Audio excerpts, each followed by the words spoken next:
Thank you very much, Ambassador, for speaking with the Voice of America. Today, I would like to focus on the U.S.-China competition for influence in Latin America. First of all, how would you evaluate the status quo? Some people are saying that the U.S. is losing influence to China in the region. Do you agree? Over the past 20 years, China's presence in Latin America has increased significantly. Now, it is important to look at this not as some sort of zero-sum game. The view of many governments and of many analysts and policymakers is that it is a good thing that Latin America trades and does business with more countries rather than with fewer ones. Of course, the diversification and this competition is good for Latin American countries. But what does it mean for the U.S.? For quite a while, the view in the United States and in Washington was that business that Latin America did with China was, in the end, a positive thing. It meant more Latin American growth. It meant that the Latin American economies would be more stable, and that in the end, the U.S. would also benefit. There would be fewer migration pressures, and there would be fewer issues in the region for the United States to have to contend with. We were speaking in general, right? But Latin America is not a monolith. Actually, countries have their differences. Some might, lean more towards China, while others might prioritize their relationships with the U.S. How do you see this division? What are the driving forces behind it? My impression is that, as a rule, most Latin American governments, what they want to do is they want to have good relations, both with the United States and with China. And if there is a healthy competition, say there is a tender for a particular bridge or a dam, and you have both US firms and Chinese firms competing in that tender, I think, everybody benefits. It would not be a good idea for Latin American governments to automatically, mechanically side either with Washington or with Beijing on a range of issues, on a range of questions. What I have argued in a recent book that I've co-authored with some colleagues, which is called Active Non-Alignment in Latin America, a doctrine for the new century. What we argue there is that Latin American countries should look at issues, on its own and look at their own national interest. In some cases, it will mean siding with the United States, on issues of democracy and human rights, for example. It is quite likely that Latin American countries will be closer to the US position than to the Chinese position. On the other hand, on issues of, say, international trade, in which the United States has been increasingly protectionist, it is likely that Latin American countries will side with China.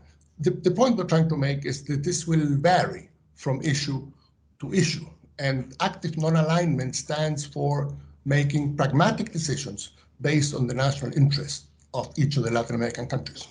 Washington actually has been doing a lot of soul searching recently about whether the U.S. has overlooked Latin America in the past decades. And President Biden early on vowed to change that and to build up the relationship with the region. That's why we've seen at the Summit of Americas a series of economic, health, and migration initiatives were rolled out. I'm wondering how these initiatives and Biden's efforts in general have been received by local people in Latin America. I think it is important for Latin American leaders to get together with the US president and discuss issues of common concern. Now, that said, there were a number of important issues brought to the fore in the summit, including the migration issue, which has become particularly complex. On the economic front, most people would say that the agenda was not particularly ambitious. I've used the term pretty thin. Latin America is going through a severe economic crisis. It has been hit both by the pandemic and by an economic slowdown. So urgent measures are needed. About a third of Latin Americans live under the poverty line right now. And on that, there wasn't much in Los Angeles. And to give you another example, in question of market access, many countries in Latin America, including my own Chile, have free trade agreements with the United States, but there are some that do not. Uruguay and Ecuador would like to have a free trade agreement with the United States, but they have been told it's a non-starter. So, that's the other side of the coin. You also mentioned that whether the U.S. could provide a better alternative to China's plan. Since 2017, 21 Latin American countries have signed on to the Belt and Road Initiative, and more are expected to join. But last year, the U.S. and other G7 countries launched a global infrastructure initiative called the Build Back Better Road. Don't you think it's a better alternative to China's Belt and Road Initiative? I think this is a positive development. Now, when one looks at the numbers, it is unclear how many fresh resources are being put on the table by the United States for this Build Back Better program. It is one thing to encourage private companies to do things. It is another to come up with actual resources that are put on the table. BRI does that. It is unclear whether Build Back Better will do that. But because of the economic and political structure that the U.S. has, the U.S. government's hands are always tied, right? The funding power of the U.S. government is very much limited. That's why the U.S. policy, has to be heavily depend on the private sector, while the Chinese government is able to direct their economic activities. And China's investment in Latin America is made largely by state-owned firms whose pockets are, as deep as national treasury. So, do you think the U.S. is competing with China in a fair game? Well, life is not necessarily fair. The Chinese system is what it is, and the U.S. system is what it is.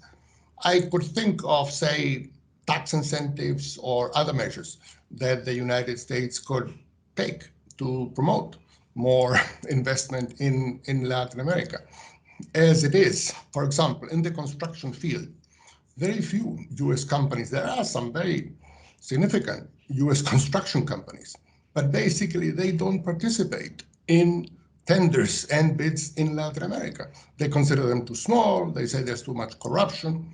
Well, Chinese companies do participate. I think it reveals major differences between the U.S. and China approaches. The U.S. stresses that the importance of democratic institutions and the rule of law, while China argues that economic prosperity does not need to be entangled with democratic values. So how do you see the difference? Which approach is actually working? Yes, well, I will say this.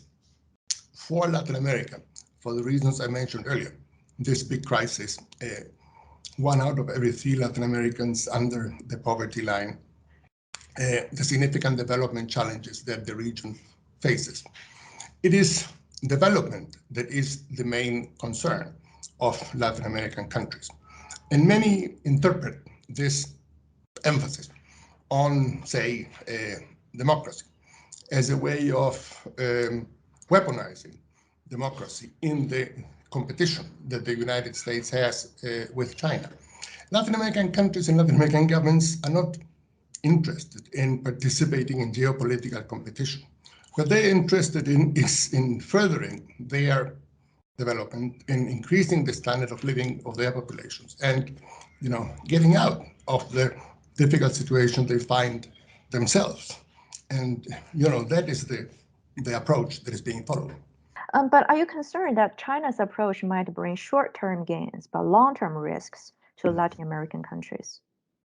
Well, perhaps, as John Maynard Keynes used to say, in the long term, we'll all be dead. But governments in Latin America today have to deal with some serious issues of unemployment, of the need for poverty alleviation, for investment, for trade. And they are willing to engage those countries that will respond to those needs. So those are the priorities. So what would be your suggestions for Biden administration to improve the U.S. relationship with Latin America nowadays? I think that's a great question. And I would hope that after what happened in Los Angeles, after the Summit of the Americas that was recently held, that there would be some sort of reset for U.S. policy towards Latin America. And the people in Washington should realize that the main concern in Latin America right now is the development challenge and the need for economic growth. And to reach that, Latin American countries want to have more trade with the United States. They would like to have more investment from the United States. They would like to see a greater presence of U.S. companies in Latin America. So if the Biden administration can do something about that, it seems to me would be the best way forward.